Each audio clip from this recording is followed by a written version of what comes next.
Shri Sudhesh Kumar Shahi, JS police to ministry of home affairs, और deputy CEO national health authority doctor Vipul Agarwal.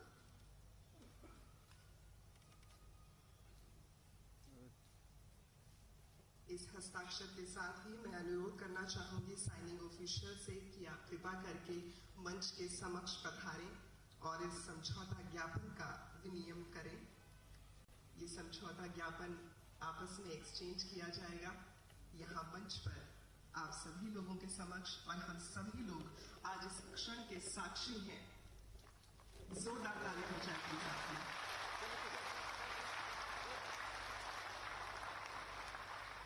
धन्यवाद महोदय। और अब मैं अनुरोध करना चाहूंगी CEO national health authority doctor Indu Bhushan ji से कि आप कृपा करके आयुष्मान CAPF पर नेशनल हेल्थ अथॉरिटी की ये जो एक प्रेजेंटेशन है उसे प्रस्तुत करें। जोरदार तालियां हो जाए आप सभी की।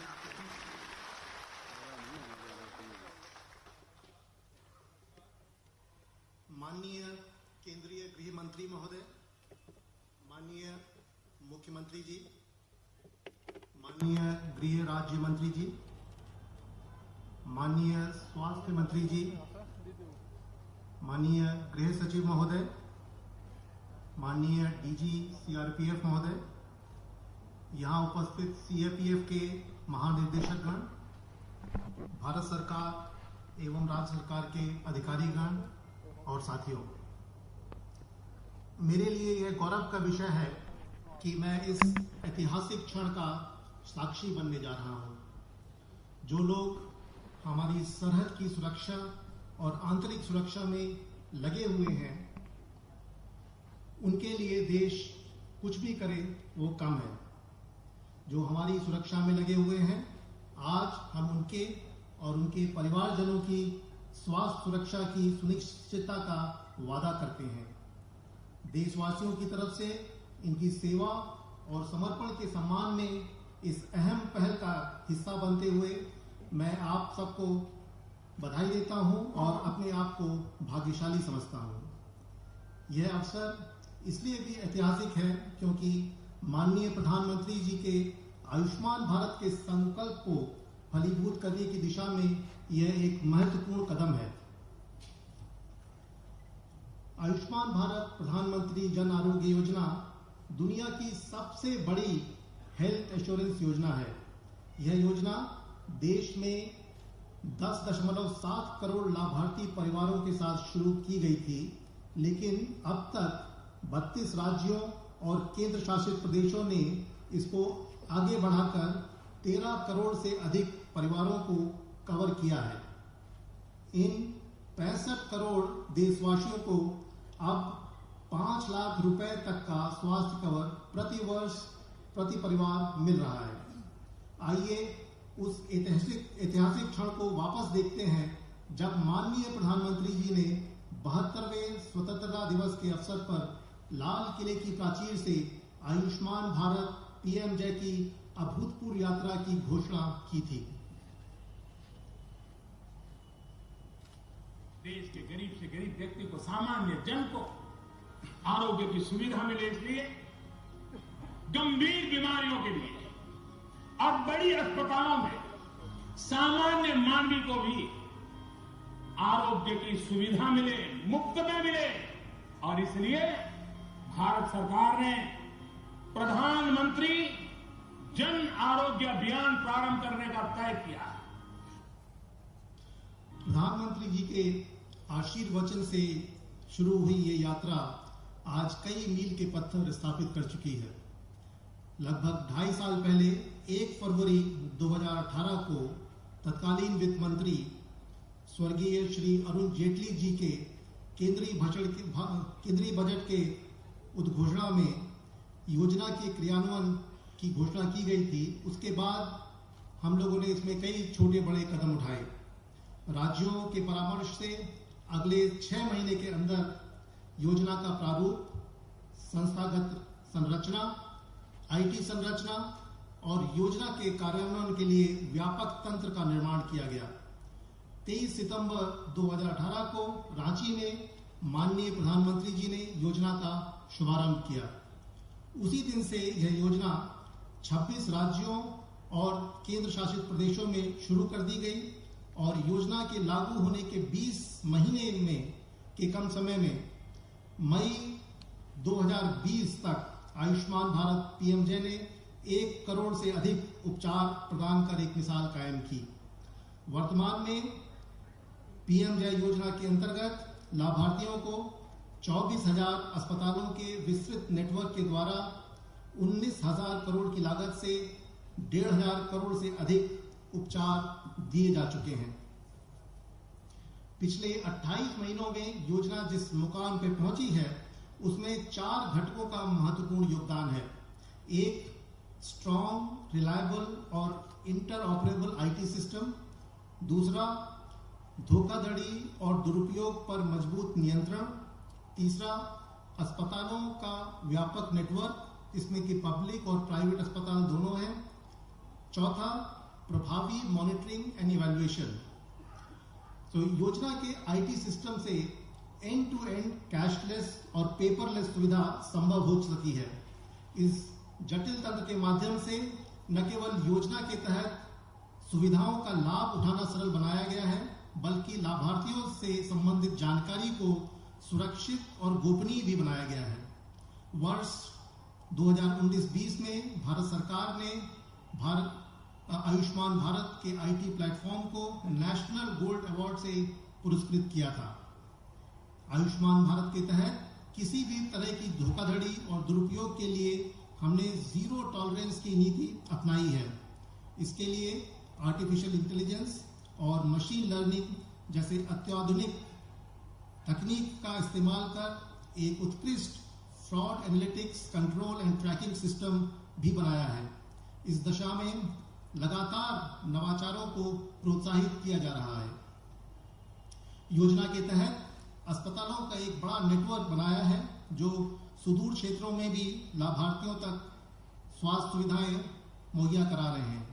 इस योजना की एक खास विशेषता है पोर्टेबिलिटी, जिसके तहत लाभार्थी अपने राज्य के साथ साथ दूसरे राज्यों में जाकर भी सूचीबद्ध अस्पतालों में सुविधाओं का लाभ उठा सकते हैं।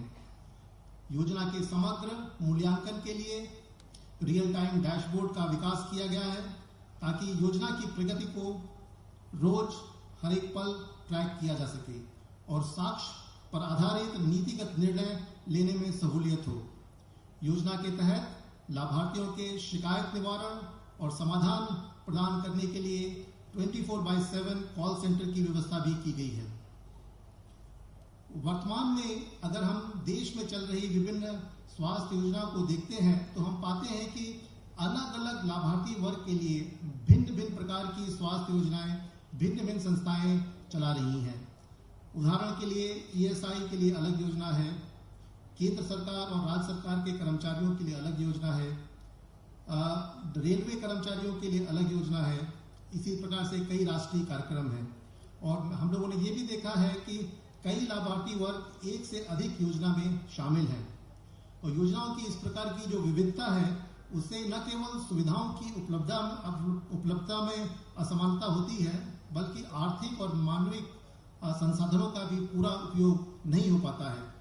और यदि सभी योजनाओं को कन्वर्ज किया जाए, मैं मर्ज करने की बात नहीं कर रहा हूँ, कन्वर्ज किया जाए तो सभी हितधारकों को बहुआयामी लाभ मिलेगा। अब सभी योजनाएं साथ साथ काम करेंगी तो हम कलेक्टिव बार्गेनिंग के माध्यम से अस्पतालों और डायग्नोस्टिक सेंटर से उचित मूल्य पर बेहतर सुविधाओं की आपूर्ति करा सकेंगे। इतने बड़े लाभार्थी आधार के बावजूद हमारे पास इकोनॉमीज ऑफ स्केल का पूरा दोहन नहीं है। योजनाओं के कन्वर्जेंस से हम जो हमारे रिसोर्सेज हैं ह्यूमन एंड फाइनेंशियल, उनको हम लोग ऑप्टिमली यूज कर पाएंगे। कन्वर्जेंस से पूरा डिजिटाइजेशन भी संभव होगा। इससे आसानी से सभी को कैशलेस और पेपरलेस सुविधा भी हो सकती है। और दूसरी तरफ जो अस्पतालों का बड़ा नेटवर्क है उसको भी हम पूरी तरह से हार्नेस कर सकते हैं। और जैसा कि पहले डीजी महोदय ने बताया था कि जो योजनाओं से हमारे स्वास्थ्य रिकॉर्ड, ट्रांजैक्शन डेटा निकलेंगे, उससे जो एनालिसिस और डिसीजन मेकिंग में और फ्यूचर में किस तरह से हम लोग सुविधाएं प्रदान करें, उसमें सहायता मिलेगी। और NHA का एक बड़ा स्ट्रॉन्ग ग्रीवेंस मैनेजमेंट सिस्टम है, उसको भी सभी स्कीम्स इस्तेमाल कर सकती हैं। तो वर्तमान में हमने ये भी देखा है कि कई योजनाओं में धोखाधड़ी और शिकायत के निवारण की मजबूत प्रणाली नहीं है। ऐसे में अक्सर देखते हैं कि एक योजना ने किसी अस्पताल को धोखाधड़ी के लिए डी-इम्पैनल किया, लेकिन वो दूसरी योजना में अभी भी इम्पैनल्ड है। ऐसा तभी होता है क्योंकि योजनाओं में आपस में सामंजस्य नहीं है। अगर हम साथ मिलकर काम करें तो इस तरह का एक तरह से एक लड़ाई धोखाधड़ी और अब्यूज के खिलाफ हम लोग कर सकते हैं।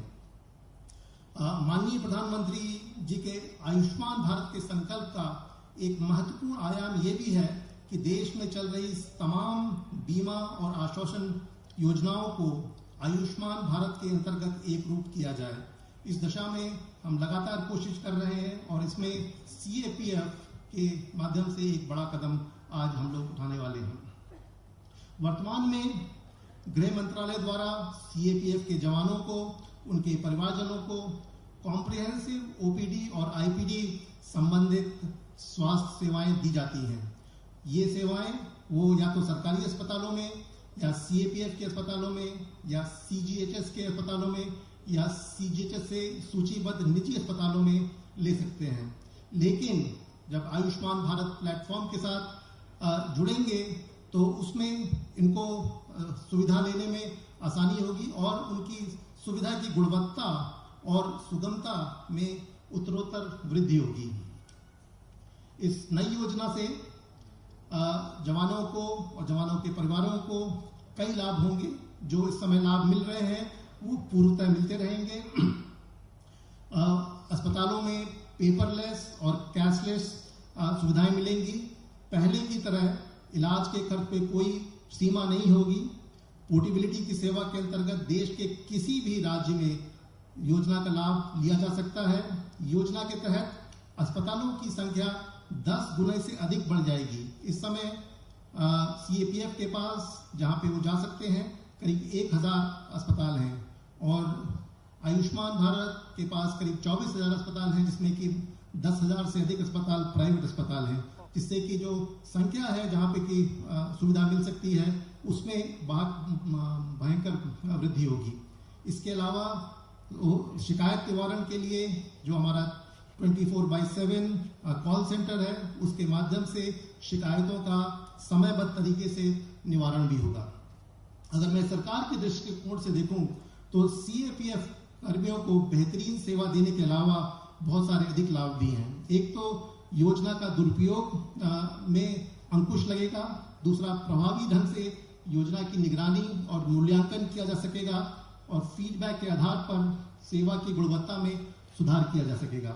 इन सभी से योजना का कुशल और किफायती क्रियान्वयन संभव होगा।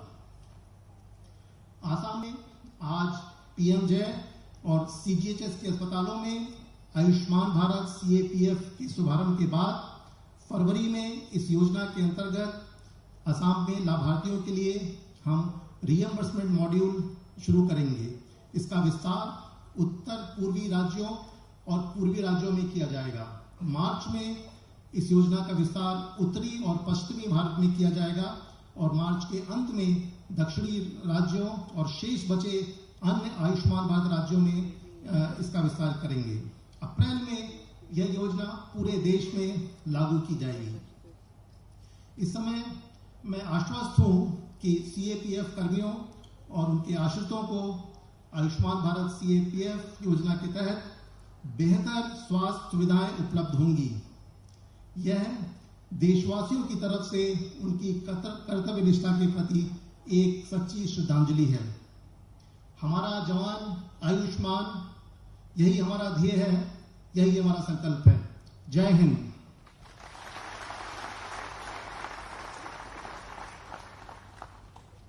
अब मैं माननीय केंद्रीय गृह मंत्री महोदय से अनुरोध करता हूं कि वे अपने कर कमलों से वीडियो द्वारा इस योजना का शुभारंभ करें।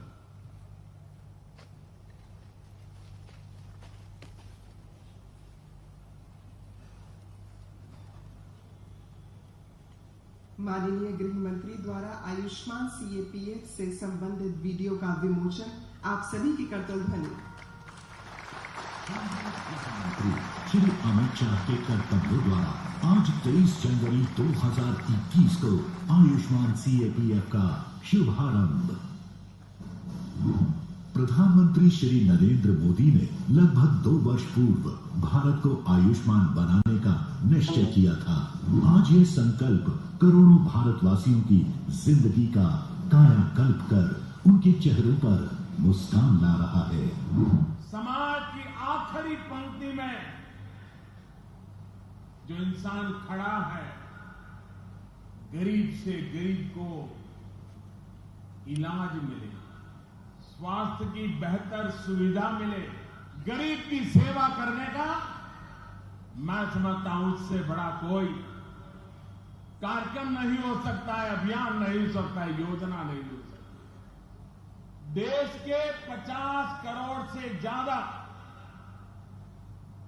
भाई बहनों को 5 लाख रुपए तक का हेल्थ एश्योरेंस देने वाली ये दुनिया की अपनी तरह की सबसे बड़ी योजना है।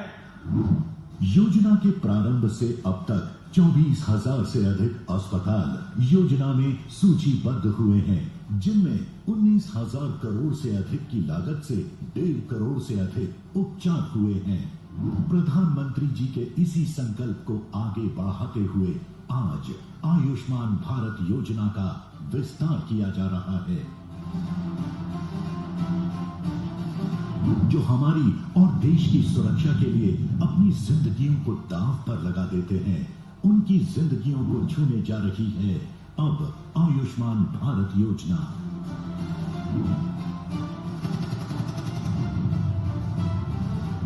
हर कोना है सुरक्षित, निडर रह रहे हम, क्योंकि डटे हैं वो ड्यूटी पर, हर सांस हर दम। आभारी है देश उनका और उनके परिवारों का। गौरवान्वित होगा देश भी ख्याल रख के इन रखवालों का। सुरक्षा की जिम्मेदारी जैसे उठाता है जवान, वैसे ही देश को स्वस्थ बना रही योजना आयुष्मान। योजना में अब शामिल होगा CAPF जवान और उनका पूरा परिवार। निजी अस्पतालों में गंभीर बीमारियों का कैशलेस उपचार, जिनसे बनता देश महान। आइए बढ़ाते हैं उनका और सम्मान। आरोग्य रहे जवान देश का, बने वो आयुष्मान। हमारा जवान आयुष्मान।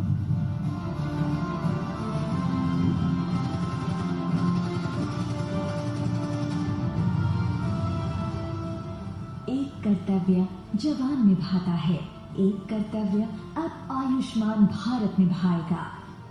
केंद्रीय सशस्त्र पुलिस बल के हर जवान और उसके परिवार के समर्पण के प्रति आभार व्यक्त करते हुए आयुष्मान भारत उन्हें और उनके परिवार को स्वास्थ्य सुरक्षा प्रदान करने का वादा कर रहा है।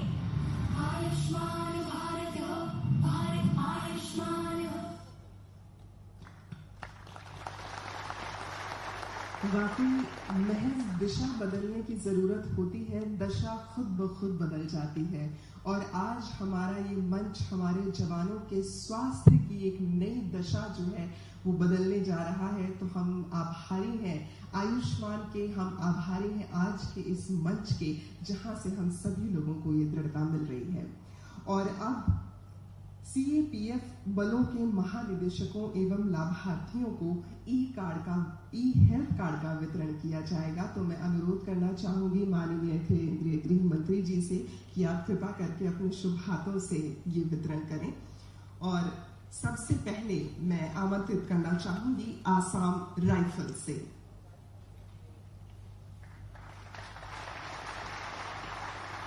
आसाम राइफल से 2IC गंगा सिंह। आप सभी की तालियों की गड़गड़ाहट यूं ही बनी रहे। ई हेल्थ कार्ड दिया जा रहा है हमारे लाभार्थियों को।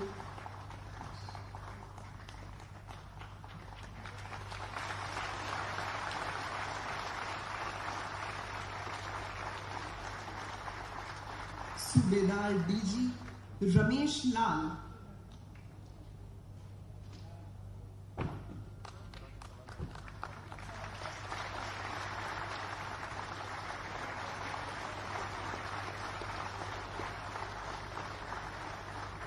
RFWGD Lipika दौले।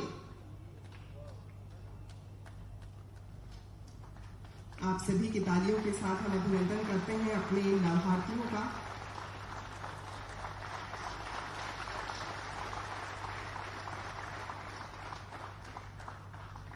BSF border security force से डीजी राकेश अस्थाना,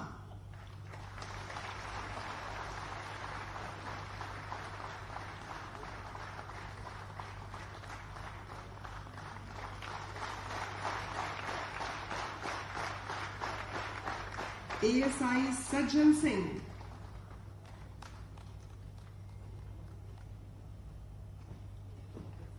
आप सभी की तालियों की गड़गड़ाहट।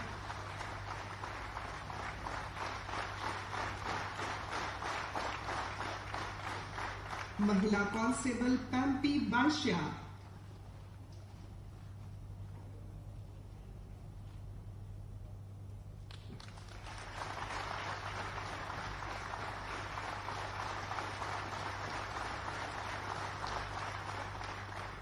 CISF के बल से DG SK Deshwal,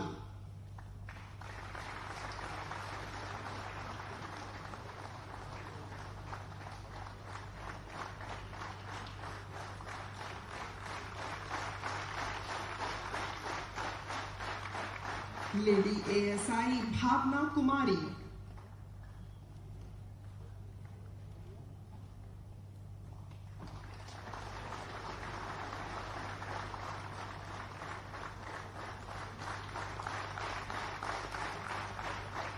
constable GD Vipul Brahma Narzary,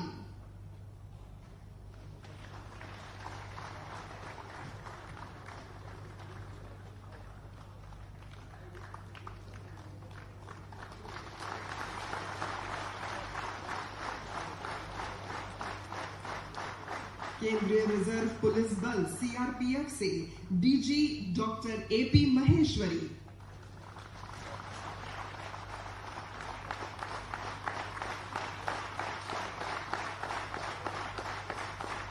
ASI KM नीलम,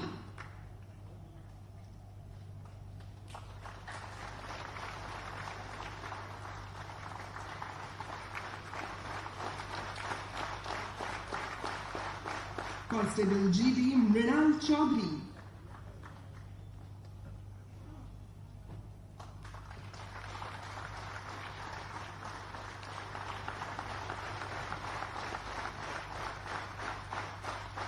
ITBP से डीजी SS देसवाल,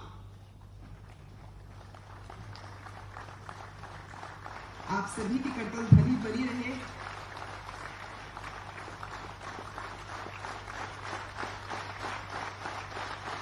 ITBP से ही SI Manoj Kumar Thakur,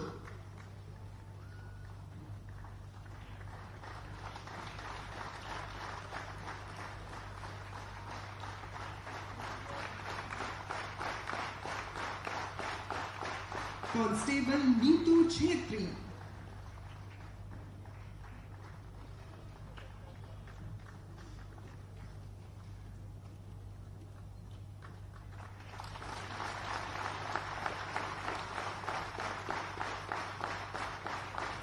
health card वितरण में NSG से squadron commander Ram Kapoor,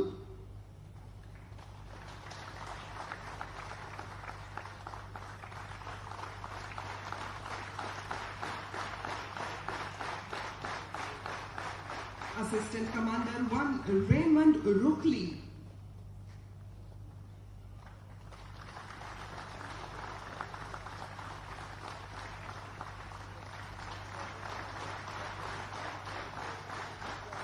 ranger 2 Sant Kumar okay,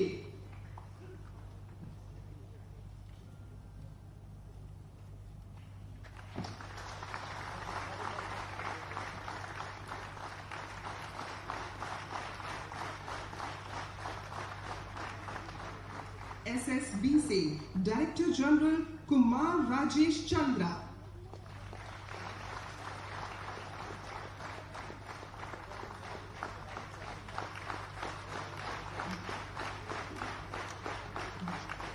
SIGD असीम सुशील सिंह,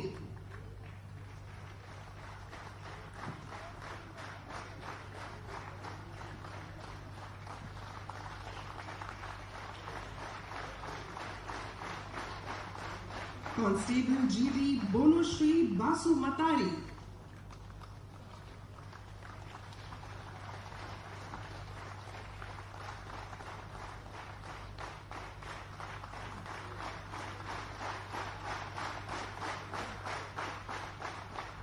इसी क्रम में अब मैं आमंत्रित करना चाहूंगी हमारे केंद्रीय सशस्त्र पुलिस बलों की सभी माताओं के स्वरूप, उन्हीं की मातृत्व शक्ति को लेकर यहाँ मंच पर उपस्थित होती हुई CRPF की एक सैनिक की वृद्ध मां। Please put your hands together, Buddheshwari Devi. जैसा कि DG साहब ने बताया था कि जब एक सैनिक हमारी मातृभूमि की रक्षा के लिए अपना सर्वस्व त्याग देता है, तो उसकी माता की रक्षा के लिए किस कदर CAPF पूरी तरह से नतमस्तक है, कार्यरत है, वो हम यहाँ देख सकते हैं। और आप सभी से मैं अनुरोध करना चाहूंगी कि अगर मातृत्व की शक्ति को आप यहाँ मंच पर महसूस कर सकते हैं, तो आप सभी लोग अपनी अपनी जगहों पर खड़े हो जाएं और जोरदार तालियों से अभिनंदित करें हमारे इस आयुष्मान CAPF की वीर को।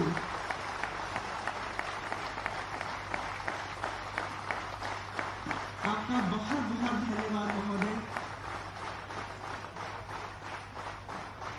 मातृत्व की ये वो शक्ति है जो एक बच्चे को एक हाथ से अगर थप्पड़ देती है तो दूसरे हाथ से निवाला भी खिलाती है।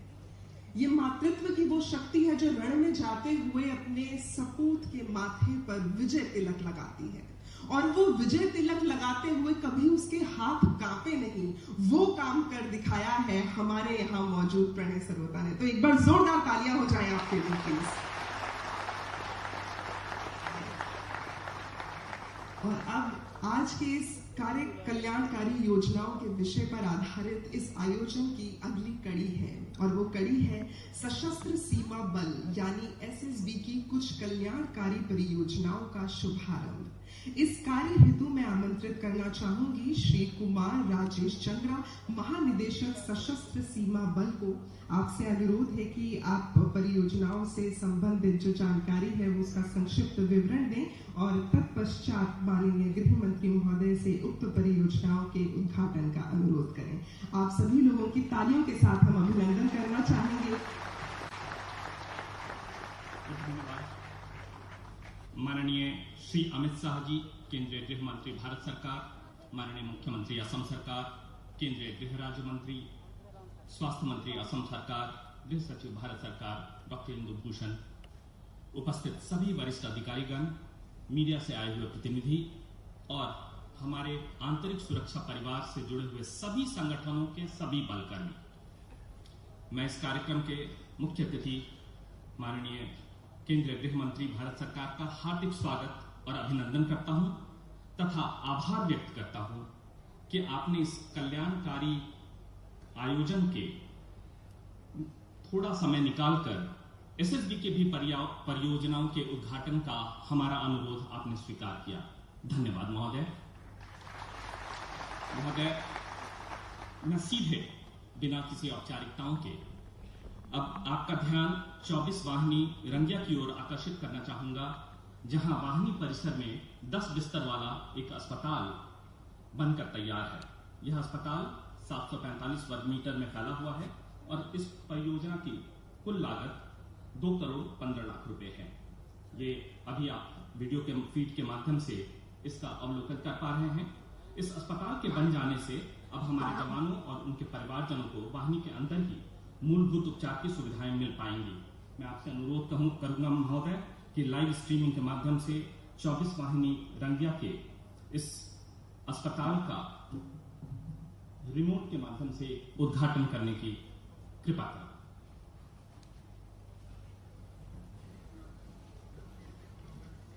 22वीं वाहिनी सशस्त्र सीमा बल रंगिया का अस्पताल है। इसकी कुल लागत 2 करोड़ 14 लाख रुपए है। इस अस्पताल का लोकार्पण माननीय श्री अमित शाह जी, केंद्रीय गृह मंत्री भारत सरकार द्वारा किया जा रहा है।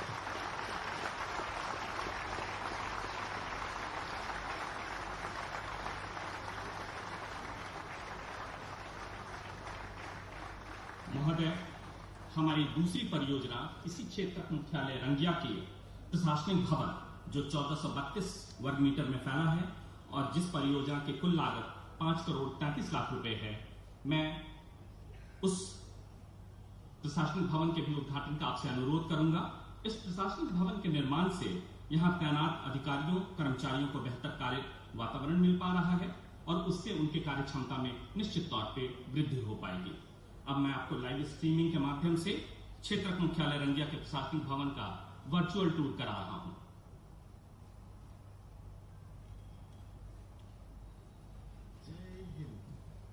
आप सबका क्षेत्र मुख्यालय सशस्त्र सीमा बल रंगिया के नवनिर्मित प्रशासनिक भवन के उद्घाटन समारोह में स्वागत है। समस्त एसएसबी रंगिया परिवार के लिए आज अत्यंत गौरव का पल है कि नवनिर्मित प्रशासनिक भवन का उद्घाटन माननीय गृह मंत्री श्री अमित शाह जी के कर कमलों से हो रहा है। महोदय, अब मैं गृह मंत्री जी से अनुरोध करना चाहता हूं कि आप अपने सामने रखे रिमोट के माध्यम से इस प्रशासनिक भवन का उद्घाटन करने की कृपा करें।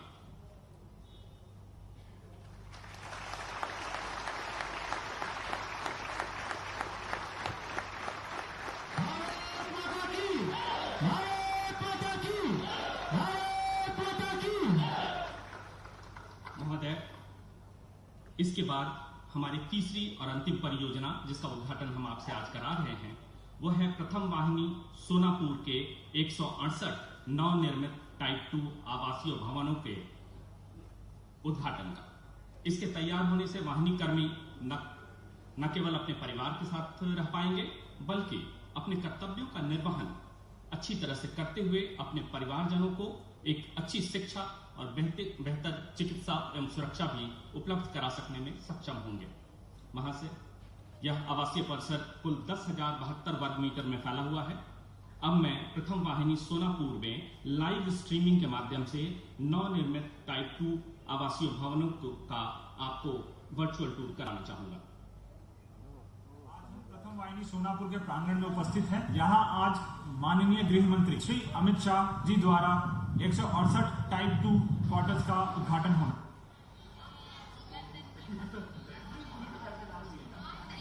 उपस्थित प्रथम वाहिनी सोनापुर के जवान और उनके परिवारजन बेसब्री से इंतजार कर रहे हैं उद्घाटन हो और उन्हें ये क्वार्टर आवंटित हो। प्रथम वाहिनी सोनापुर के प्रांगण के भीतर रहने का अवसर प्राप्त होगा जिससे वह निश्चित होकर देश के किसी भी कोने में अपनी सेवाएं प्रदान कर सकते हैं। अब हम मानव के परिवारजनों से वार्तालाप करते हैं।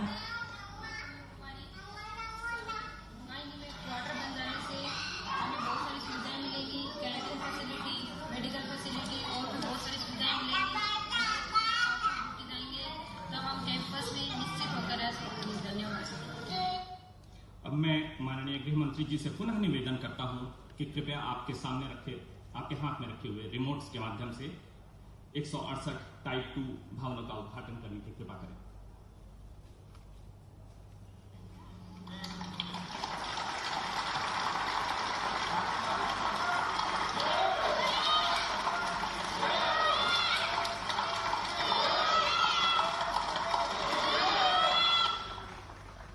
महोदय, अंत में मैं एक बार फिर से आपका इन सभी परियोजनाओं का उद्घाटन करने के लिए हार्दिक धन्यवाद। धन्यवाद महोदय। और अब मैं अनुरोध करना चाहूंगी असम के स्वास्थ्य मंत्री श्री हेमंता बिस्वा शर्मा जी से कि आप सभा को संबोधित करें। आप सभी के करतल ध्वनि के साथ हम उनका अभिनंदन करते हैं।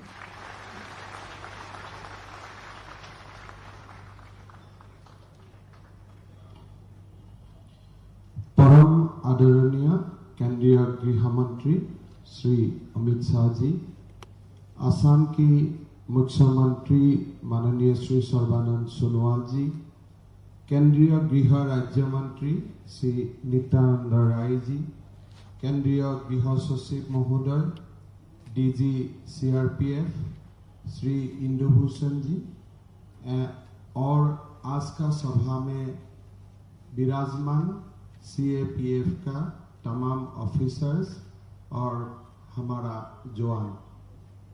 मैं पहले केंद्रीय गृह मंत्री अमित शाह जी को धन्यवाद करना चाहता हूं कि आज इतना बड़ा कल्याणमयी योजना को शुरुआत करने के लिए उन्होंने असम का ये पवित्र धरती को चुना।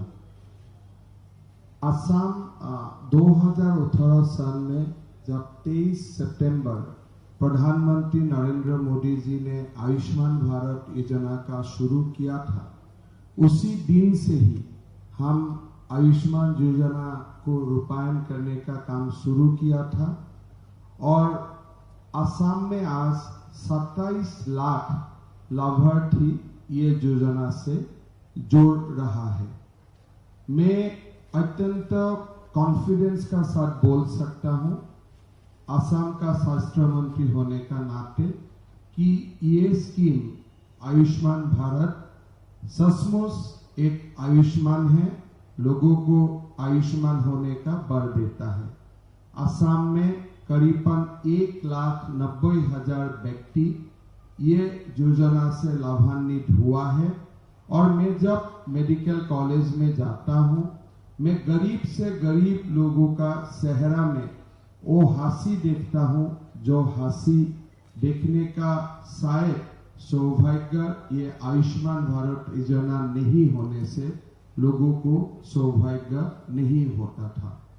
मैं केंद्रीय गृह मंत्री अमित शाह जी को बहुत बहुत धन्यवाद देता हूं कि ऐसा कल्याणमयी योजना सीएपीएफ तक एक्सटेंड करने का निर्णय हुआ और ये योजना का फल से रिइंबर्समेंट जैसा जटिल प्रक्रिया का अवॉइड करते हुए हमारा जवान का परिवार भारत का कोने कोने का जितना भी हॉस्पिटल्स है सारा हॉस्पिटल में कैशलेस ट्रीटमेंट का बेनिफिट मिलेगा बिना कोई उच्चतम सीमा निर्धारण करते हुए। ऐसा योजना बहुत ही आदरणीय है, मंगलमयी है, कल्याणमयी है और ऐसा एक महान योजना का उद्घाटन समारोह में उपस्थित होने का सुविधा देने के लिए मैं आप सबको बहुत बहुत धन्यवाद और साधुवाद देता हूँ। जय हिंद। धन्यवाद महोदय। दोस्तों, कहा जाता है कि कोई भी इंसान दुनिया में किसी के आगे जो इंसान ना झुकता हो, लेकिन परिवार के लिए उसे जहां झुकना पड़े वो झुक जाता है। और जब हम एक सैनिक की बात करते हैं तो मैं हमेशा हमारे सैनिकों के लिए कहती हूँ कि ये जो हमने वर्दी पहनी हुई है, इस वर्दी की बहुत बड़ी खुददारी होती है और ये खुददारी इसीलिए होती है क्योंकि हम पर देश की जिम्मेदारी होती है और ये खुददारी हमेशा हमारा स्वाभिमान बनकर रहे और उसको और ज्यादा हम लोग हमेशा सुदृढ़ करें। कभी भी किसी भी वजह से हमें किसी के आगे झुकना ना पड़े, भले ही वो हमारे परिवार के लिए भी हो। ये आज हमें इस मंच से आयुष्मान सीएपीएफ की तरफ से एक वरदान मिला है और ये वरदान हम सभी को ये बताता है कि दुनिया में चाहे कितनी भी मुसीबत आ जाए, चाहे हमारे पूरे देश को बचाने के लिए हमें अपनी जान लगानी पड़ जाए, लेकिन उसमें हम कभी भी पीछे नहीं हटेंगे क्योंकि कोई है जो हमारी परवाह भी कर रहा है। तो हम एक बार पुनः आयुष्मान सीएपीएफ के बहुत बहुत शुक्रगुजार हैं कि इस योजना के तहत अब हमारे जो जवान हैं वो निश्चिंत होकर अपना कर्तव्य पूरी तरह से निभा सकते हैं। और इसके साथ ही अब मैं आमंत्रित करना चाहूंगी माननीय केंद्रीय गृह राज्य मंत्री श्री नित्यानंद राय जी को कि आप सभा को संबोधित करें। आप सभी की तालियों की गड़गड़ाहट के साथ उन्हें बुलाते हैं।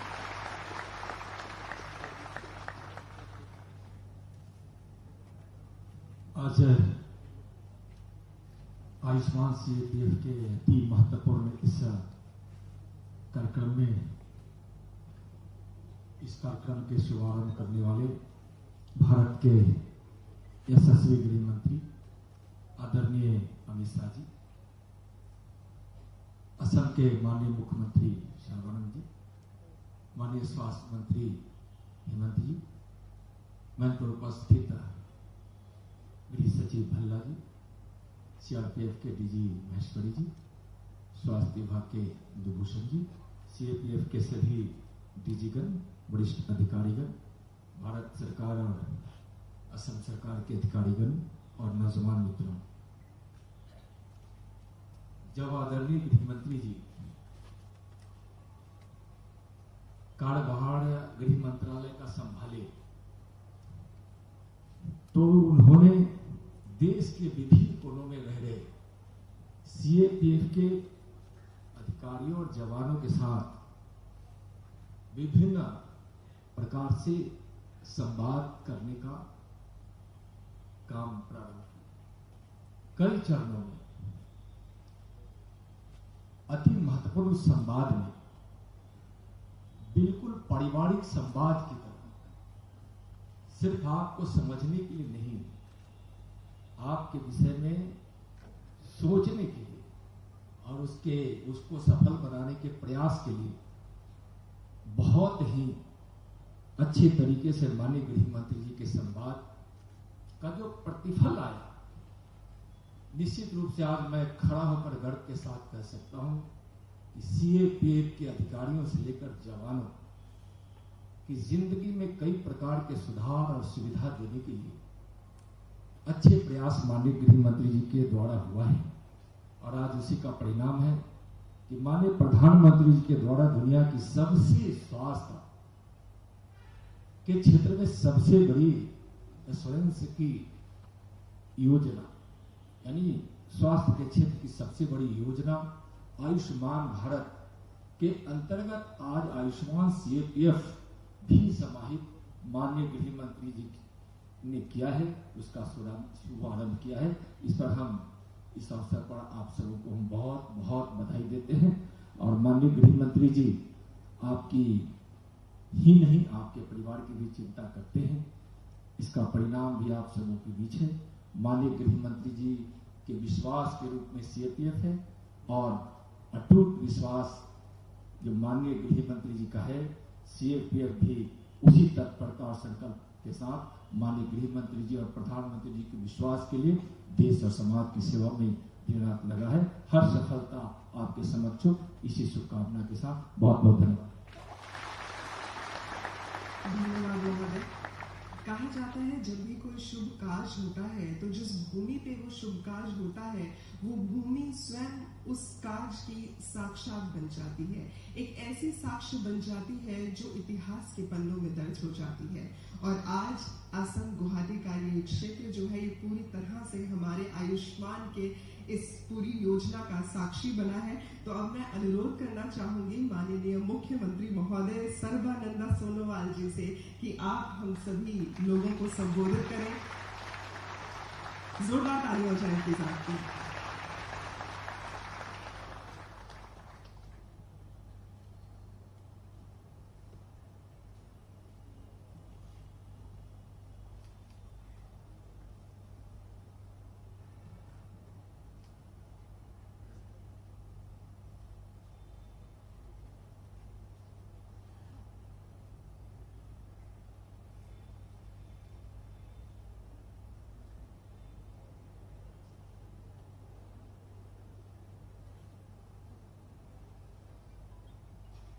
नमस्कार। आज आयुष्मान सीएपीएफ की इस कार्यक्रम में हमारे बीच उपस्थित हमारे देश की परम आदरणीय गृहमंत्री अमित शाह जी और केंद्रीय राज्य गृह मंत्री नित्यानंद राय जी, असम सरकार में मंत्रिपरिषद में मेरे सहयोगी स्वास्थ्य मंत्री डॉक्टर हिमंत बिश्व शर्मा जी, केंद्रीय गृह सचिव Ajay Kumar Bhalla ji, CEO national health authority doctor Indu Bhushan ji, director general CRPF Anant Prakash Maheshwari ji, और यहाँ आज उपस्थित सीआरपीएफ की सारे डीजी गण और उपस्थित सिपाहीगण और असम सरकार, भारत सरकार की अधिकारीगण, पत्रकार बंधु, सबसे पहले मैं असम की जनता की तरफ से हमारे परम आदरणीय गृह मंत्री अमित शाह जी को हृदय से आभार व्यक्त करना चाहता हूं, क्योंकि उन्होंने जब से गृह मंत्री का दायित्वभार संभाला तब से सिर्फ हमें नहीं, सारा देश के लिए उन्होंने जो मजबूत कदम उठाए हैं, देश की हिफाजत के लिए इस एक निष्ठावान देशभक्त के हिसाब से उन्होंने जो कदम उठाए, इसके लिए आज हम सब इस विषय पर गर्व महसूस करता हूं। और आज उन्होंने और भी महत्वपूर्ण कदम उठाए। हमारे पैरामिलिट्री फोर्सेस के जवानों के लिए जो आयुष्मान भारत स्कीम के द्वारा उनकी जीवन हमेशा सुखी रहे, तंदुरुस्त रहे, सुस्वास्थ्य रहे, इस उम्मीद के साथ जो स्कीम लागू कराने में उन्होंने कदम उठाए, इसके लिए भी मैं धन्यवाद देता हूं। और आज मैं खास करके ये बात मैं गंभीर रूप से उपलब्धि करता हूं, हमारे देश की नौजवान, हमारे सिपाही, खास करके हमारे देश की जनता की सुरक्षा के लिए वो जीवन बलिदान देते हैं और देश के अंदर शांति बरकरार रहे, इसके लिए वो मेहनत करते हैं।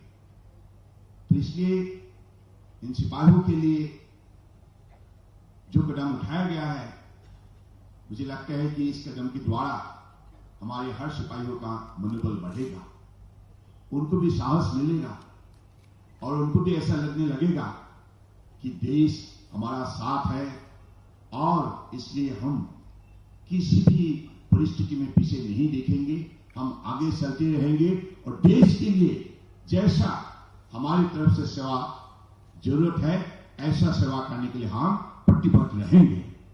मुझे लगता है कि ऐसा एक हमारे देश के सिपाहियों ने पिछले कई सालों से दिखाते आए हैं। अपने कर्मभूमि में उन्होंने निष्ठा से जो उन्होंने अपना कर्म निभाया है, प्रतिज्ञा निभाया है, इसकी वजह से आज हमारा देश एक मजबूत देश के हिसाब से सारी दुनिया में अपना पहचान बना पाया है। हमारे देश के आदर्शवादी नेता प्रधानमंत्री नरेंद्र मोदी जी की नेतृत्व पर आज सारा देश एक साथ मिलकर दुनिया के सर्वश्रेष्ठ राष्ट्र के हिसाब से अपना प्रतिष्ठा बनाने में लगे हुए हैं और हमारे देश के मजबूत बहादुर नेता गृह मंत्री अमित शाह जी ने इन कम दिनों के अंदर जो काम उन्होंने करके दिखाया है, खास करके आर्टिकल 370 रिवोकेशन के सिलसिले में उन्होंने जो कदम उठाए, देश कभी भी अमित शाह को भूल नहीं सकते, कभी भी भूल नहीं सकते। आपने देश की हिफाजत के लिए एक बहादुर सिपाही का भूमिका पालन किया, निष्ठावान देशभक्त का काम आपने किया है। इसलिए मैं आपको फिर से हृदय से आभार व्यक्त करते हुए और यहां उपस्थित सभी हमारे परम आदरणीय व्यक्तिगणों को मैं प्रणाम देते हुए अपना भाषण को विराम देता हूं। धन्यवाद। जय हिंद। धन्यवाद देंगे। दोस्तों, जब एक माता अपनी कोख माँ भारती को अर्पित कर देती है तो वो अपने सपूत से एक ही बात कहती है कि मैंने तुझको जो जन्म दिया, मैंने तुझको जो जन्म दिया वो तभी सफल हो पाएगा जब विजय श्री को वरमाला मेरा सुत खुद पहनाएगा। और रण में वो सैनिक जब विजय श्री को वरमाला पहनाएगा तो ये बात अब हमेशा हम सभी के जहन में रहेगी कि उनकी माता को, उनके परिजनों को आरोग्य श्री हमेशा हमेशा ये CAPF आयुष्मान प्रदान करता रहेगा। तो एक बार पुनः इस योजना के लिए आप सभी लोगों की जोरदार करतल ध्वनि जरूर बनती है। और साथ ही मैं आभार व्यक्त करना चाहूंगी केंद्रीय गृह मंत्री श्री अमित शाह जी का कि आज आपने ब्रह्मपुत्र की इस धरती पर इन सभी पुत्रों को आयुष्मान का ब्रह्म आशीष दिया है। हम सभी आपके आभारी हैं। जोरदार तालियों से स्वागत कीजिएगा श्री अमित शाह जी। मैं आपसे अनुरोध करना चाहूंगी सर, आप सभी सभा को संबोधित करें।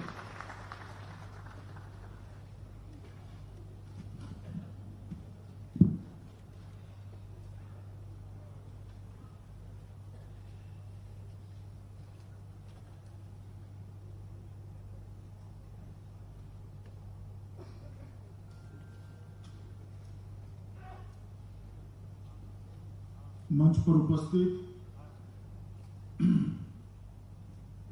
असम सरकार के मुख्यमंत्री श्रीमान सर्बानंद सोनोवाल जी, केंद्रीय मंत्रिपरिषद में मेरे साथी, बिहार के नेता गृह राज्य मंत्री श्रीमान नित्यानंद राय जी, असम के यशस्वी वित्त और स्वास्थ्य मंत्री श्री हेमंत विश्व शर्मा जी, गृह सचिव श्री अजय कुमार भल्ला जी, CRPF के DG श्री महेश्वरी जी, राष्ट्रीय स्वास्थ्य प्राधिकरण के CEO डॉक्टर इंदु भूषण जी, मंच पर उपस्थित सभी CRPF के DG गण और आज उपस्थित सभी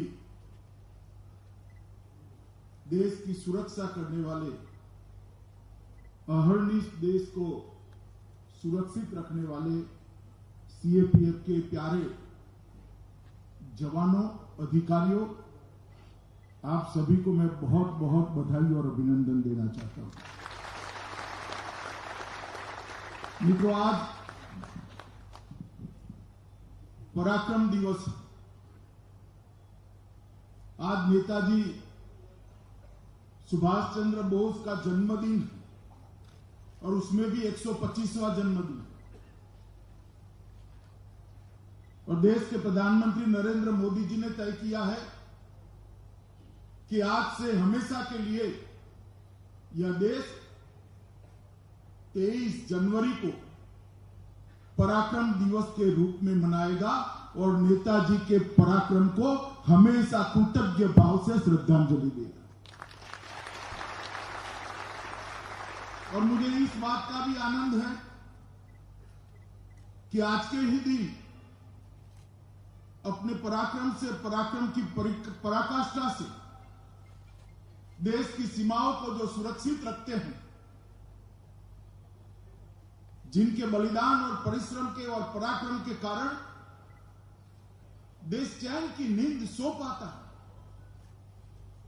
देश की सीमा के अंदर किसी भी व्यक्ति को कोई कठिनाई का सामना नहीं रहता। हमेशा अपना तिरंगा गगन के अंदर शान के साथ लहराता है।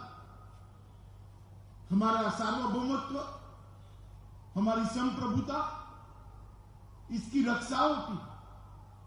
ये सभी CRPF के पराक्रमी जवानों के स्वास्थ्य और उनके परिवारों के स्वास्थ्य के लिए आज से एक नई योजना शुरू हो रही है। इसका भी मुझे बहुत आनंद है। ये आयुष्मान सीएपीएफ योजना चालू करने के लिए आज के दिन से बेहतर दिन नहीं हो सकता, क्योंकि सुभाष बाबू एक ऐसा व्यक्तित्व था जिसको किसी ने कोई अवार्ड नहीं दिया। देश की जनता आज भी सुभाष बाबू के साथ नेताजी का सम्मान जोड़कर उनको कृतज्ञ भाव से याद करती है। एक यशस्वी तेजस्वी विद्यार्थी जो आईसीएस बने, आईसीएस बनने के बाद अंग्रेजों की नौकरी करना पसंद नहीं किया, अंग्रेजों के खिलाफ देश के स्वतंत्रता के लिए लड़ाई लड़नी पसंद की। एक कुशल प्रशासक, चाहे कलकत्ता म्युनिसिपल कॉर्पोरेशन के चीफ एग्जीक्यूटिव ऑफिसर बने या मेयर बने, उन्होंने कुशल प्रशासक के दर्शन कराए।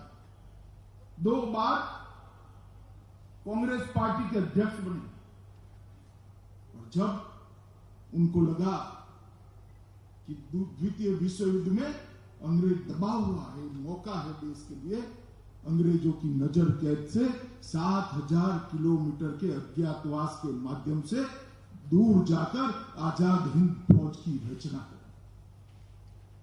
और देश में पहली बार तिरंगा फहराने का अगर सम्मान किसी को मिला है तो सुभाष बाबू को मिला है। उन्होंने उस दिन घोषणा की थी कि आज मैं आजाद भारत की धरती पर पग रहा। उन्होंने नारा दिया था, तुम मुझे खून दो, मैं तुम्हें आजादी दूंगा। और ये नारा आज भी देश भर के युवाओं के अंदर चेतना और उत्साह को भरता है, राष्ट्र भक्ति और राष्ट्र के प्रति समर्थन को बढ़ावा देता है। और सुभाष बाबू के जीवन के अंदर इतने कष्ट, इतनी कठिनाइयां, स्वास्थ्य अच्छा न होने के बावजूद दूर दराज के देशों के अंदर, एक देश से दूसरे देश, दूसरे देश से तीसरे देश, अंग्रेज सत्ता जिसके लिए कहा जाता था कि इनके राज्य का सूरज कभी डूबता नहीं है, 27,000 किलोमीटर सबमरीन के माध्यम से गुजरते गुजरते गुजरते आजाद हिंद फौज की उन्होंने स्थापना करी। और वो महान व्यक्ति का आज जन्मदिन है और उसी दिन आज सीएपीएफ आयुष्मान का शुभारंभ होने जा रहा है। और उसी पराक्रमी जवानों के लिए जो देश की सुरक्षा करते हैं और उनके पराक्रमी मां बाप के लिए, परिवार के लिए। मुझे बहुत आनंद है इस विभाग के मंत्री के नाते कि जो जवान देश की अहर्निश चिंता करते हैं, सुरक्षा करते हैं और सुरक्षा के लिए अपना सर्वोच्च बलिदान देते हुए क्षण भर भी नहीं झिझकते। -40 डिग्री टेम्परेचर से लेकर राजस्थान के रेगिस्तान में 45 डिग्री टेम्परेचर तक मोर्चा संभालकर डट कर रहते, कोई भी चुनौती हो उसका सामना करते।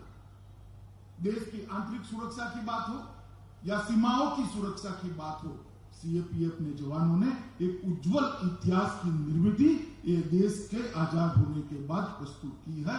और पूरा देश आप लोगों को सम्मान के साथ देख रहा है। आपकी वीरता, आपके समर्पण और आपके बलिदानों को सैल्यूट करता है। और आज सीएपीएफ के जवानों के लिए एक बहुत बड़ी योजना लेकर इसकी शुरुआत होगी। मित्रों, जब मैं गृह मंत्रालय का प्रभार संभाला तब सभी सीएपीएफ के लगभग 150 जवानों के साथ चर्चा भी की थी, उनके साथ भोजन भी किया था। उसमें कुल मिलाकर 3 बातें उभर कर आती थी जो उनके चेहरे पर दर्द की लकीर दिखाती थी। वो दर्द उनको कभी अपनी ड्यूटी करने के लिए बाधित नहीं करता, मगर एक हृदय में से टीस निकलती थी। एक तो उनकी स्वास्थ्य सेवाओं के लिए जो योजना है वो पूर्ण योजना नहीं थी। इनके रीइंबर्समेंट के लिए, अस्पतालों के अंदर जगह की उपलब्धता के लिए और कई जगह अस्पताल न होने के कारण उनके परिवारजनों को, उनको बहुत दिक्कतें आती थी। दूसरा, हाउसिंग का सेटिस्फेक्शन रेशियो बहुत नीचे है।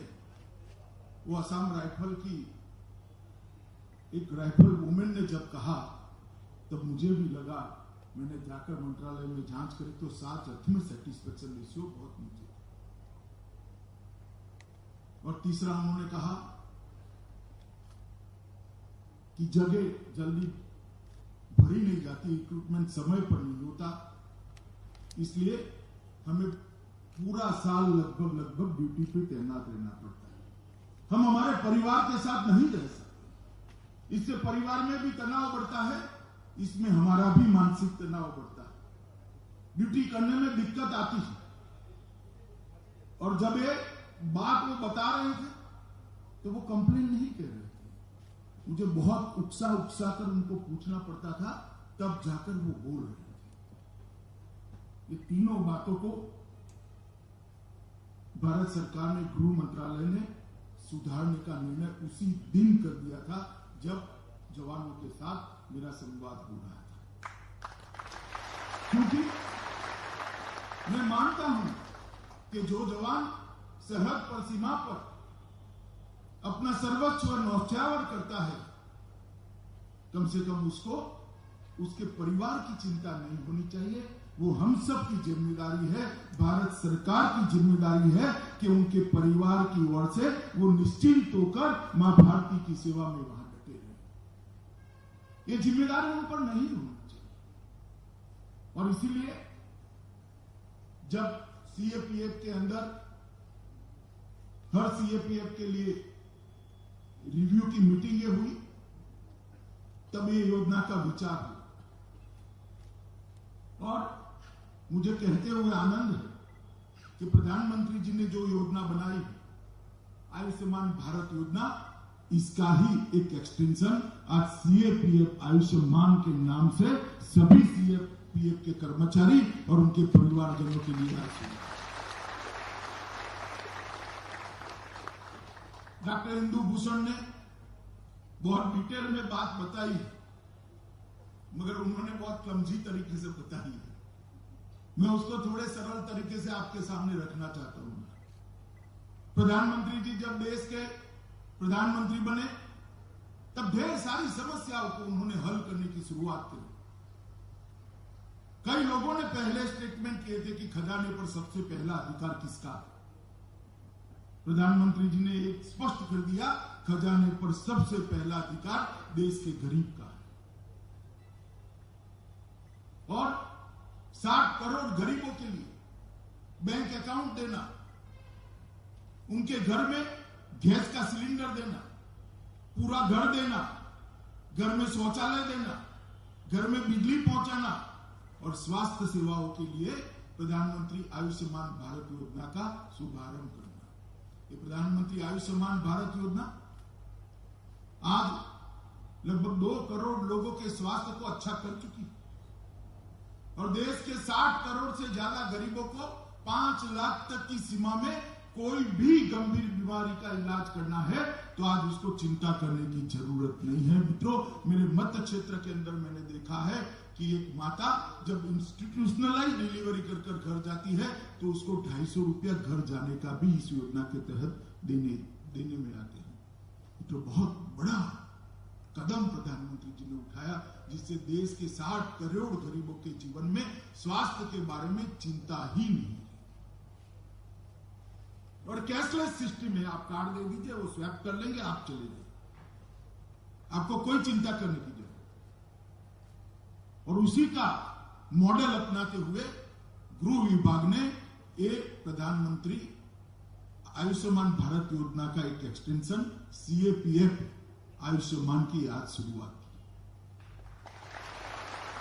इसके तहत लगभग 10 लाख सीएपीएफ के जवान और अधिकारी और 50 लाख के आसपास कुल मिलाकर उनके परिवार परिजन, ये 50 लाख लोगों को कहीं पर भी देश के अंदर 24,000 अस्पताल के अंदर आप सिर्फ कार्ड लेकर उसको स्वैप कर आप आपके परिजनों का इलाज करा सकते हो। घर में बूढ़ी मां है, बीमार पड़ जाए तो आपको चिंता मत करिए, एक कार्ड कोई भी जाकर स्वैप करा लेगा, नजदीक के अस्पतालों में इसका इलाज हो जाएगा। मेरे 24,000 अस्पतालों में से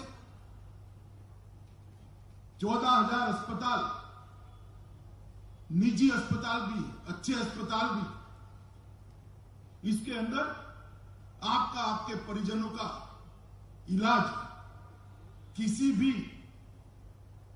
भी तकलीफ के बगैर हो, इस प्रकार की इस योजना को करा है।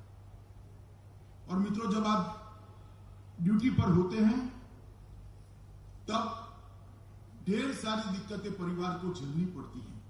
उसमें से आज एक दिक्कत नरेंद्र मोदी सरकार ने आपकी रिजॉल्व कर दी है। आपके परिवार के स्वास्थ्य के लिए आप निश्चिंत होकर आपकी ड्यूटी करें। और मैं मानता हूं कि ये बहुत बड़ी शुरुआत है। हमने हमेशा से सोचा है कि जो देश के लिए काम करता है, देश ने उसके लिए काम करना पड़ेगा। और मैं मानता हूं कि ये नरेंद्र मोदी सरकार की, प्रधानमंत्री जी की बहुत बड़ी भेंट है हमारे सीएपीएफ के जवानों के लिए।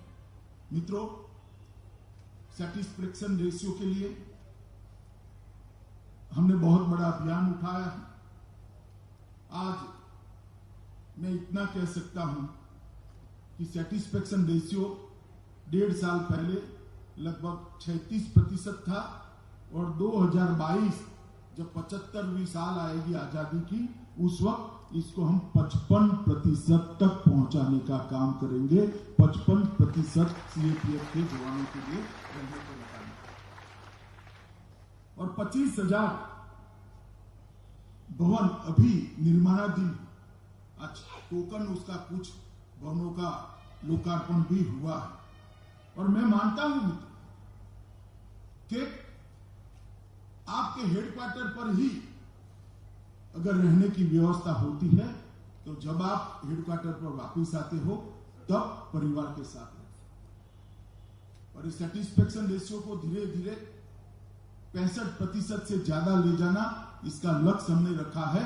और 2024 के पहले इसको हम निश्चित रूप से 65% से ज्यादा बढ़ाकर आपकी ढेर सारी दिक्कतों का समाधान ढूंढ देंगे। हम ये भी योजना बना रहे हैं कि हर जवान कम से कम 100 दिन साल में अपने परिवार के साथ, 100 दिन जिसमें हेडक्वार्टर पर रहोगे वो जिंदगी पूरी। अगर आप आपके परिवार के साथ रह सको, इस प्रकार का आयोजन करें। अभी कल ही एग्जामिनेशन का रिजल्ट आया है। 50,000 से ज्यादा जवान अब नफरी के अंदर जुड़ जाएंगे, और 50,000 जुड़ने की तैयारी हमने साइमल्टेनियसली चालू कर दी है। और अब प्लानिंग कर रहे हैं कि 5 साल की भर्ती का जो रिटायरमेंट का चक्र होता है, उससे पूरा प्लानिंग कर एक जवान जाएगा, शायद उसी दिन दूसरा जवान इसको रिप्लेस करेगा, ट्रेनिंग के साथ वो तैयार होगा। इस प्रकार का एक महत्वाकांक्षी कार्यक्रम तभी यह संभव है कि 100 दिन आप आपके परिवार के साथ रह पाओ। तभी यह संभव है कि आपके परिवार का भी तनाव कम हो, आपका भी मानसिक तनाव कम हो। और सीमा पर निश्चित होकर आप आपकी ड्यूटी कर पाओ, इस प्रकार की व्यवस्था गृह मंत्रालय बनाने के लिए आगे बढ़ रहा है। मित्रों, ये जो आयुष्मान सीएपीएफ शुरू हो हुई आज मई तक, 1 मई के पहले हम इसको कंप्लीटली देश के सभी जवानों के लिए लागू कर इस प्रोजेक्ट को पूरा कर देंगे।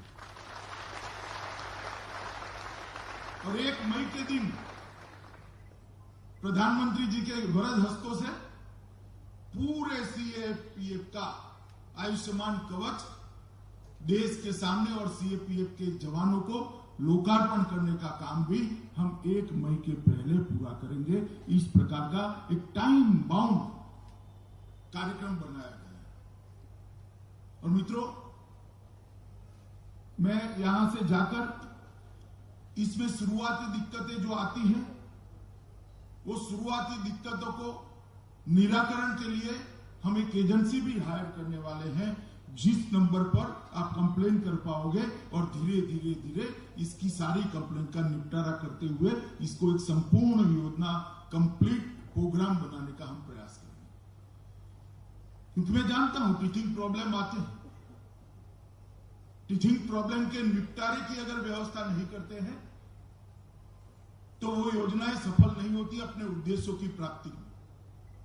मगर टीचिंग प्रॉब्लम का निपटारे का साथ में ही विचार कर लेते हैं तो योजनाएं कभी विफल नहीं जाती। और इसलिए जो प्रॉब्लम आए इसको बताने से आपने नहीं झिझकना चाहिए। और ढेर सारे अस्पतालों के अंदर जब आप जाओगे तब आपको अच्छी आवभगत मिले, इस प्रकार की हम पूरी चिंता करेंगे। मित्रों, जब 24,000 कर्म अस्पतालों से आप जुड़ने वाले हो तब एक बात और बताना चाहता हूं। सभी सीएपीएफ के कर्मचारियों को और उनके परिवारजनों को एक हेल्थ कार्ड भी दिया जाएगा और हर साल सीएपीएफ के कर्मचारियों का स्वास्थ्य परीक्षण होगा और हर तीसरे साल इनके सभी परिजनों के स्वास्थ्य की भी चिंता हम करने वाले हैं। और आपका हेल्थ कार्ड कहीं पर भी लेकर जाओगे तो आपके हेल्थ के बारे में जितनी भी जानकारियां हैं वो सीधी अस्पताल के कंप्यूटर पर डाउनलोड हो जाएगी। इसके अंदर पहले आपके या आपके परिजनों ने जहां पर इलाज कराया है वो डॉक्टर की अंतिम टिप्पणियां भी अंकित होगी, जिससे वो इसके कंटिन्यूएशन में अगर दूसरे अस्पताल में गए हो तो काम कर पाए। इस प्रकार का डिटेल प्लानिंग गृह विभाग ने सीएपीएफ कर्मचारियों के लिए किया है, सीएपीएफ के अधिकारियों के लिए किया है। और मित्रों, आज एक जो योजना हुई है इसके लिए मैं मानता हूं कि बहुत बड़ा फर्क इससे आने वाले दिनों में आपके स्वास्थ्य में तो पड़ेगा, आपकी क्षमताओं में भी पड़ेगा। और घर पे जाओगे, बूढ़ी माँ और छोटे बच्चे हास्य के साथ आपका स्वागत करेंगे तो आपके मन में एक उम्दा, बहुत अच्छे संतोष का भाव भी निर्मित होगा कि ये नरेंद्र मोदी सरकार मेरे परिवार की चिंता कर रही है। मित्रों, कोरोना की लड़ाई के अंदर ये 2020 का साल समग्र दुनिया और मानव जात के लिए बहुत चैलेंजेस लाने वाला साल रहा। शायद इतना बड़ा संकट मानव जात पर कभी आया होगा। इतने बड़े संकट के सामने मानव जात ने किया, पूरी दुनिया ने किया और मोदी जी के नेतृत्व में भारत ने सफलतापूर्वक किया। ढेर सारे संशय शुरुआती समय में उठाए जाते थे कि 130 करोड़ की आबादी वाला देश और हमारी स्वास्थ्य सुविधाओं को 2 दर्जे की माना जाता है और इसका अस्वीकार भी हम नहीं कर सकते। मगर जब प्रधानमंत्री जी के नेतृत्व में हमने कुछ प्रिकॉशनरी कदम उठाए, समय पर लॉकडाउन किया, पूरी जनता को इसके सामने लड़ने के लिए अलग अलग प्रकार के कार्यक्रम किए गए, जनता कर्फ्यू का ऐलान किया, दिया जलाकर प्रार्थना करने का ऐलान किया, घंटी बजाकर जागृति का ऐलान किया और सभी कोरोना वॉरियर्स को सैल्यूट करने का कार्यक्रम करा। पूरा देश एकजुट होकर कोरोना के खिलाफ लड़ने के लिए एक पेज पर आ गया। और आज आंकड़े मुड़कर देखते हैं तो जो विकसित देश है उसके आंकड़े और भारत के आंकड़ों में भारत बहुत अच्छी स्थिति में दिखाई पड़ता है। पूरे देश में, पूरी दुनिया में जिन देशों के अंदर सबसे कम मृत्यु हुई है वो देशों में हमारा भारत शुमार है। इसका हम सबको गौरव होना चाहिए। आज सबसे कम लोग अस्पताल में हैं, उन देशों की सूची में भी भारत शुमार है। और अच्छे होकर जाने वालों की संख्या जिसकी सबसे ज्यादा है 96%, उसमें भी भारत शुमार है। और कोरोना आने से पहले हम मास्क भी नहीं बना सकते थे, पीपीई किट भी नहीं बना सकते थे, वेंटिलेटर भी नहीं बना सकते थे।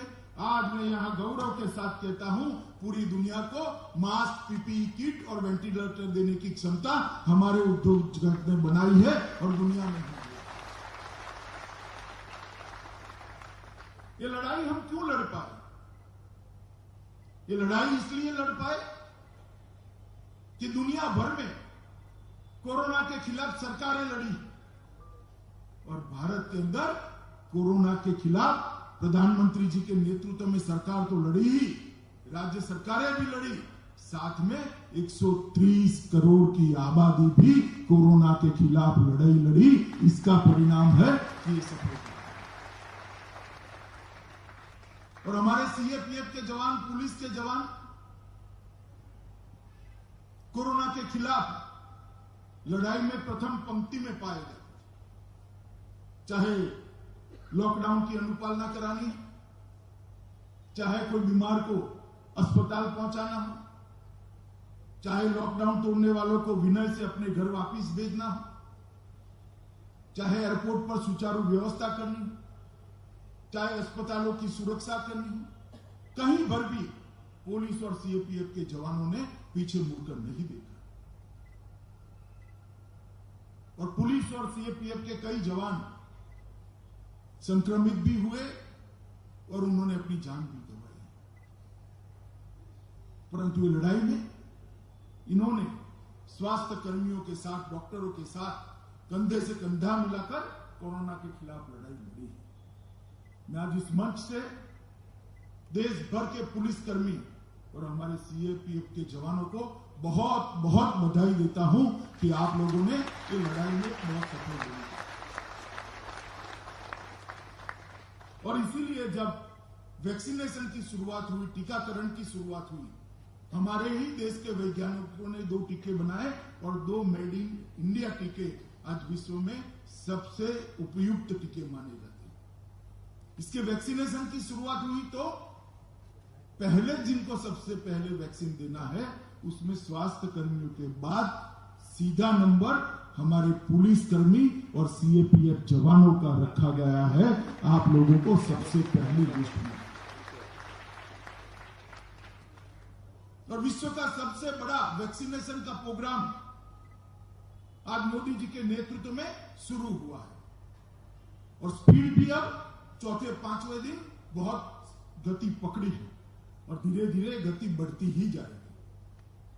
मैं आज सुरक्षा के साथ जुड़े हुए सभी जवानों को, चाहे वो राज्य के पुलिसकर्मी हो या चाहे सीएपीएफ के जवान हो, सबको कहता हूं अपनी बारी का इंतजार करिए, जरा भी संशय रखे बगैर ये टीके को ले लीजिए, अपने आप को सुरक्षित करिए और बाकी का जीवन भी मां भारती की सेवा के लिए आप जिस प्रकार से ड्यूटी करते हैं करते हैं। ये जो अफवाहें फैला रहे हैं टीके के लिए, उनको भी मैं कहना चाहता हूं, भैया राजनीति करने के लिए ढेर सारे मंच है, आ जाना, कर लेंगे 2-2 हाथ, कोई दिक्कत नहीं। कम से कम लोगों के स्वास्थ्य के लिए जो जुड़ी हुई चीजों, लोगों में एक श्रद्धा की निर्मित ही करनी है।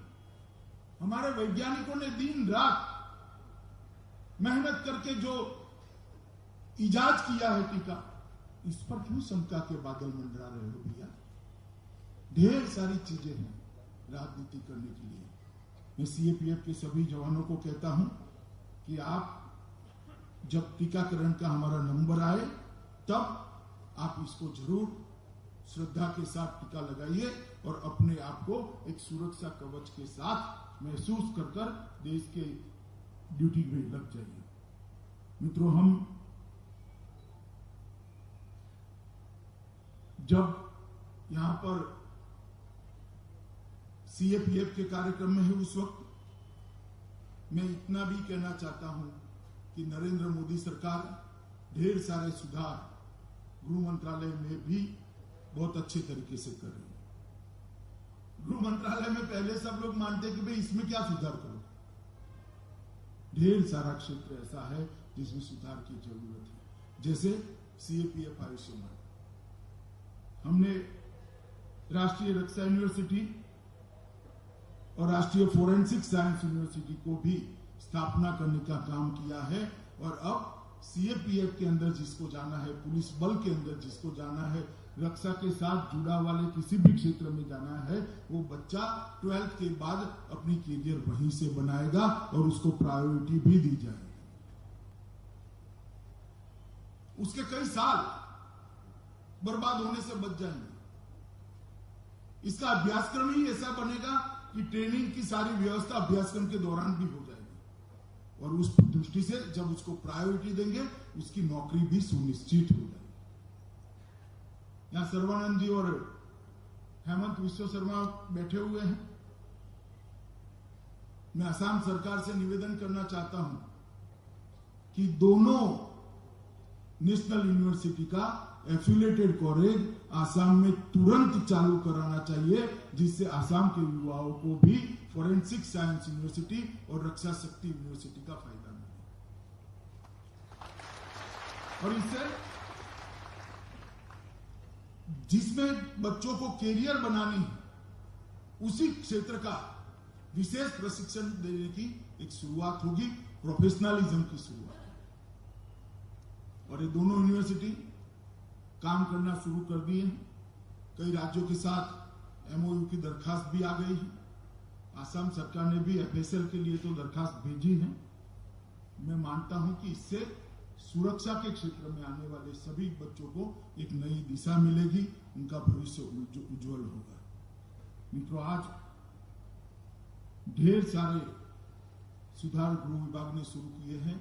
उसमें से एक मानवीय संवेदनाओं के साथ, आपके स्वास्थ्य के साथ जुड़ा हुआ सुधार यहाँ पर शुरू हुआ है, और मुझे श्रद्धा है कि हमारी टीम 1 मई को प्रधानमंत्री जी के हाथ से इस पूरी योजना को पूर्ण कर देश भर के सीएपीएफ के जवानों को ये सुरक्षा चक्र देने में सफल होगी, इसका मुझे विश्वास है। आज यहाँ पर एसएसबी के भी भवनों का, प्रशासनिक भवन का और अस्पताल का लोकार्पण हुआ है, तो मैं एसएसबी के जवानों को भी बधाई देना चाहता हूं। और ये आयुष्मान सीएपीएफ की जो कल्पना थी, उसको चरितार्थ करने के लिए, उसमें मदद करने के लिए इंदु भूषण जी और उनकी पूरी टीम को भी मैं साधुवाद देना चाहता हूं, क्योंकि जब मैंने पहली बार विचार रखा है कैसे होगा कैसे होगा कैसे होगा था, शायद और कोई डिपार्टमेंट ने इस प्रकार से अपना जुड़ाव नहीं किया है इंदु भूषण जी, शायद और कोई डिपार्टमेंट ने नहीं किया, मगर आज उन्होंने कल्पना रखी कि सब लोग जुड़ जाए। मगर खैर, सीएपीएफ के सारे लोग और परिवारजन, बहुत बहुत उनको मैं शुभकामनाएं देकर मेरी बात समाप्त करता हूं, और देश के प्रधानमंत्री जी को भी अभिनंदन करता हूं कि इस योजना को उन्होंने हमें गिफ्ट के रूप में दिया है।